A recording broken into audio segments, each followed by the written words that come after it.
Trabaho daw ng kampo ni VP Sara ang magpakalat ng fake news ayon sa prosekusyon. Pati ang pagpapatagal umano sa paglilitis, estratehiya rin daw ng depensa. Yan ang Agenda Weekend Report ni Isaiah Mirafuentes.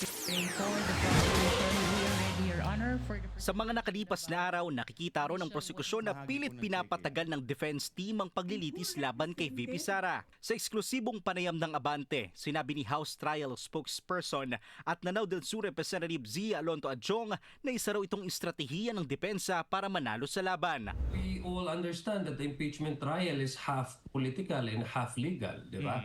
And the senators would apart from appreciating the evidence, they would also listen to the call of the people. Eh kung mababa yung turnout sa engagement sa publiko, talagang ang mga talagang it would actually impact on the way the Senate acting as impeachment court would approach the entire case, no? Kabilang sa umano'y delaying tactics ng depensa ay ang hindi pag-stipulate o pagsang-ayon sa mga dokumentong hawak ng prosekusyon kaugnay sa paggamit ng opisina ni VP Sara ng confidential funds. Una na ring inirekomenda ng prosekusyon sa impeachment court na gamitin ang mga dokumento ng depensa kagaya ng mga acknowledgement receipts, pero hindi pa rin dito sumang-ayon ang kampo ng bise. Kasi the trial should be used dedicatedly for the presentation of evidence and the direct and cross-examination of witnesses.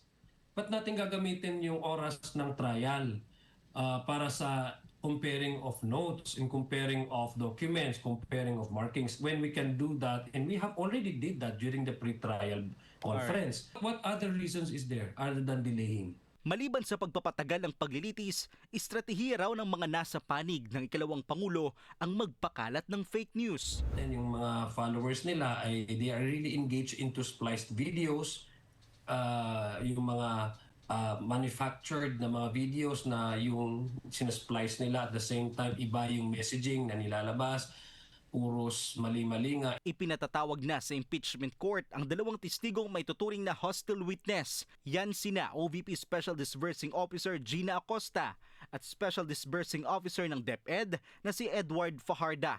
Para sa Agenda Weekend, Isaiah Mirafuentes, Billionaire News Channel.